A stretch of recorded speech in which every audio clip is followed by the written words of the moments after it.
साहेब 2019च्या लोकसभा निवडणुकीमध्ये लाव रे तो व्हिडिओ म्हणणारे राज ठाकरेंनी आज भाजपला बिनशर्त पाठिंबा दिलेला आहे. कसं बघता राज ठाकरेंच्या या बदललेल्या भूमिकेकडे? नाही, आश्चर्य वाटते. महाराष्ट्रातल्याही लोकांना एकदम आश्चर्य वाटलं, कारण की 19ची त्यांची भूमिका आणि आत्ताची भूमिका आम्हाला वाटलं ते युतीमध्ये जाऊन महायुतीमध्ये जाऊन 2-3 जागा लढवतील, 4 जागा लढवतील अशी चर्चा चालू होती.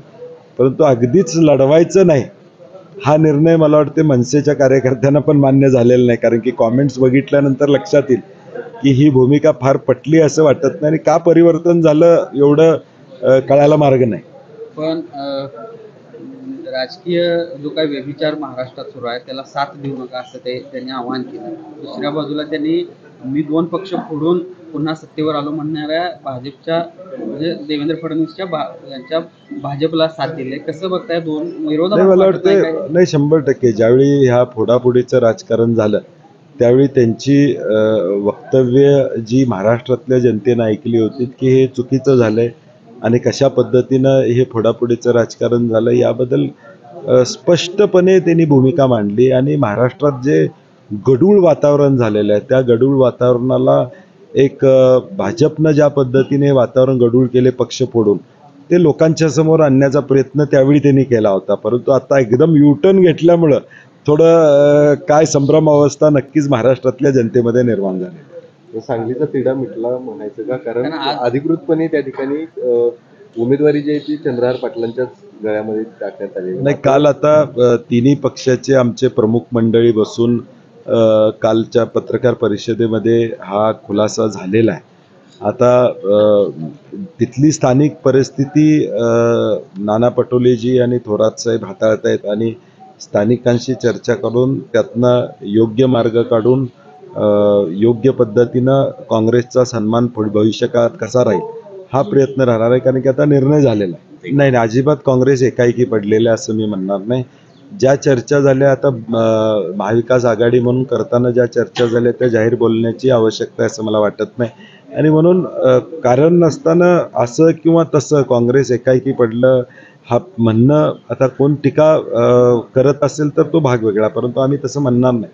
शेवटी विनिबिलिटी हा फॉर्म्युला त्यामध्ये होता. ठीक आहे, काही वेळा एकाच दुसरं मागं पुढं होतं. आता सांगलीचं किंवा भिवंडीचं मित्रपक्षांचा आग्रहच असल्यामुळं काही गोष्टी होत्या. आणि शेवटी काँग्रेस देश पातळीवरचा पक्ष आहे. इंडिया आघाडीची सत्ता देशामध्ये येण्याचा प्रयत्न हा काँग्रेसचा पॉझिटिव्ह बाजू तुम्ही घेतली पाहिजे असं मला वाटतं. पण 17 जागावर समाधान मानावं लागतंय, त्यामुळं काँग्रेसचे राज्यातले जे नेते आहेत ते कुठेतरी कमकुवत झाले तसं टीका अशोक चव्हाण यांनी केली. नाही, आता काँग्रेस पक्षातून बाहेर गेलेल्यांच्या टीकेवर किती महत्त्व द्यायचं आहे, कारण ते सुद्धा त्या बैठकीमध्ये उपस्थित असायचे. म्हणजे अगदी शेवटच्या बैठकीपर्यंत उपस्थिती ही आकडेवारी त्यांना सुद्धा माहीत आहे.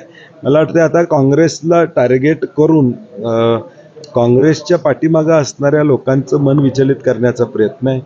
तसं काही होणार नाही. काँग्रेस ताकदीनं या महाराष्ट्रामध्ये उभी झालेली आणि पुढच्या काळामध्ये उभी राहिलेली आपल्याला दिसून येईल. आता देश पातळीवर फोडाफोडीचा पेटंट फक्त भाजपकडे आहे, बाकी कुणाकडेही नाही. तो कितीही कुणालाही त्यांनी म्हणले फोडाफोडीचं करतात तो नाही. आता पेटंटच घेतलेला आहे त्यांनी, त्यामुळे दुसऱ्याला कुणाला ट्रेडमार्क पेटंट हा भाजपकडे आहे, त्यामुळे दुसऱ्या कुणालाही तो लागूच होऊ शकत नाही. या निवडणुकीत सतेज पाटीलच का टार्गेट होतात? कारण जो तो येतोय सतेज पाटलांवरती टीका करतो. नाही, ठीक आहे, आता माझ्यावर जास्त प्रेम आहे सगळ्यांचं, त्यामुळं माझ्यावर बोलत असतील हरकत नाही. परंतु शेवटी कोल्हापूरची अस्मिता ही शाहू महाराजांच्या माध्यमातून दिल्लीत पोचणार आहे आणि म्हणून ते वेगवेगळ्या माध्यमातून टार्गेट केलं तरी लोकांच्या मनामध्ये काँग्रेस आणि शाहू महाराज हे फिक्स झालेलं आहे. शाहू महाराजांचा हा राजहट्ट आहे, कोल्हापूरची जनता तो राजहट्ट पुरवणार नाही. कोल्हापूरच्या जनतेनं आता ठरवलेलं आहे, खासदार बदला परिस्थिती बदलेल, खासदार बदला कोल्हापूर बदलेल, हाच हट्ट कोल्हापूरच्या जनतेचा. खरं तर ही शाहू महाराज असल्यामुळं ही निवडणूक वैयक्तिक पातळीवर जाणार नाही असं वाटलं होतं टीका टिप्पणीच्या त्याच्यामध्ये, पण प्रचाराच्या पहिल्याच टप्प्यात नाही, सुरुवात त्यांच्याकडून झालेली आहे. सुरुवात आम्ही केलेली नाही. व्हॉट्सॲपच्या माध्यमातून पहिली सुरुवात ही त्यांच्याकडून त्या ठिकाणी झाली आणि मग त्याला विरोधात आम्ही जिल्हा पोलीस प्रमुखांच्या तक्रार केली. आता शेवटी सुरुवात केली तर मग त्याला चालू होतेच, ते काय थांबत नाही राजकारणात. सगळ्या गोष्टी. त्यांच्याकडून आरोप होतो की तुमच्याकडून सुरुवात नाही, झाली आणि ज्या गावच्या बोरी त्याच गावच्या मग बाबड्या. ते आम्हाला पण लागू आहे ना. मागील वेळी ज्या गावच्या बोरी बाबळी ते आम्ही पण इथलेच आहोत, कोल्हापुरातलेच आहोत, आम्हाला पण काही कळतंय. दिवसापूर्वी तुम्ही संजय मंडलिकांचं कौतुक करत होता. संजय मंडलिक जाहीरपणे म्हणतात की असं काय झालं की आता मी त्यांना विरोधक वाटू लागलं आणि सतीश पाटलांना आता ठिकठिकाणी शाहू महाराजांचं ऑफिस काढून त्यांना पत्र द्यायचे, म्हणजे अजिंक्यताराच्या शाखा काढायचे. नाही ठीक आहे, ते आता तो निवडणुकीचा मुद्दा करायला त्यांनी जो अजेंडा चालवला होता त्या अजेंडाला आम्ही शह दिलेला. खासदारांचं महाराष्ट्रामध्ये असं कुठेही घडलं असेल मला वाटत नाही. ही पहिला उपक्रम आहे की काँग्रेस पक्षाच्या वतीनं हा राबवला जातो. खासदारांचं ऑफिस आहे प्रत्येक, तो त्यांची अकार्यक्षमता लपवायसाठी ते करतात. ते करू शकले नाहीत 5 वर्ष, म्हणून ते आता त्याच्यावर टीका करतायत. आणि मग ह्याच अजिंक्यताराचा रोल 2019 साली काय होता? तोच प्रश्न पाठिंब्यासाठी मागील निवडणुकीत अजिंक्यतारावर जे होते तेच आता अजिंक्यतारावर टीका नाही करू देत. माझं म्हणणं हरकत नाही, टीका करणाऱ्यांना हरकत नाही. शेवटी जी ताकद आहे या जिल्ह्यातली, काँग्रेसची ताकद आहे ती या निवडणुकीमध्ये महाविकास आघाडीची ताकद निश्चितपणे शाहू महाराजांच्या पाठीशी आहे हे दिसून येईल. ते काही बोलले, टीका माझ्यावर कितीही केली तरी मी म्हटलं तसं लोकांच्या मनामध्ये महाराजांच्या बद्दलची आपुलकी प्रेम आहे, ते काय काढू शकत नाही. चर्चा सुरू आहे, चर्चा सुरू आहे आणि वरिष्ठ पातळीवरून देखील त्यांच्याशी बोलणं सुरू आहे. रमेश चन्नीतला जे असतील, नाना पटोले जे असतील, थोरात साहेब असतील, हेही त्यांच्याशी फोनवरून संपर्कात आहेत.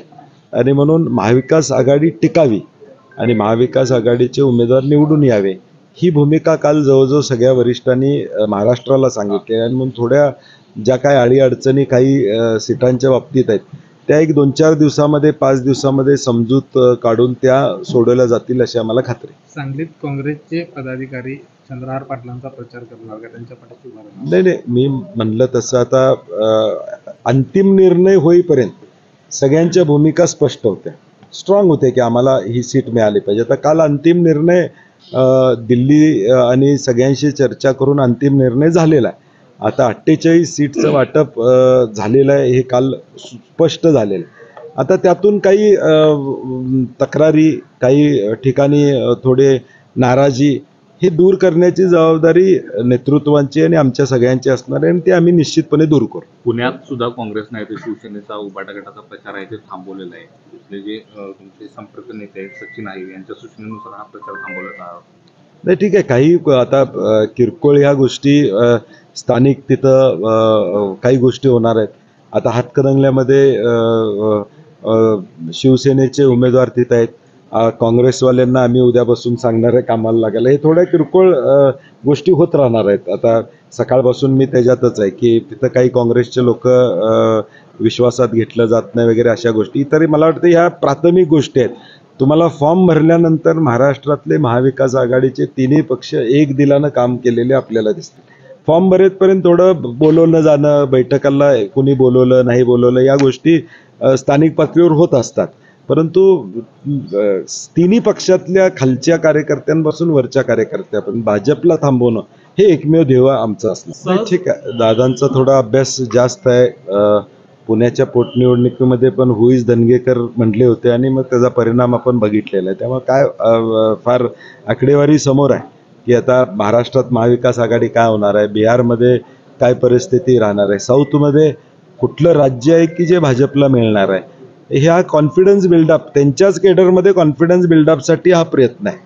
आजच्या आकडेवारीत 214च्या पुढं भाजप जात नाही, ही देश पातळीवरची आकडेवारी. आणि म्हणून हा कॉन्फिडन्स कार्यकर्त्यांच्या मध्येच निर्माण करायचं असेल तर काहीतरी मोठं स्वप्न दाखवावं लागेल, मोठं गाजर दाखवावं लागेल तर कार्यकर्ते पळतील. आणि म्हणून दादा तो प्रयत्न प्रामाणिकपणे करतात, त्यांच्या प्रयत्नावर शंका घेण्यात अर्थ नाही. मंडलिक म्हणतात की मोदी, शहा आणि योगी आदित्यनाथांच्या इथे सभा व्हावे त्यासाठी आम्ही प्रयत्न करावे. नाही ठीक आहे ना, ज्या त्या पक्षाची जी धोरणं असतात ते त्यांच्या नेत्याला बोलवतात, सभा घ्यायचा प्रयत्न करतात. पण तो कोल्हापूरमध्ये त्याचा काय परिणाम होणार नाही.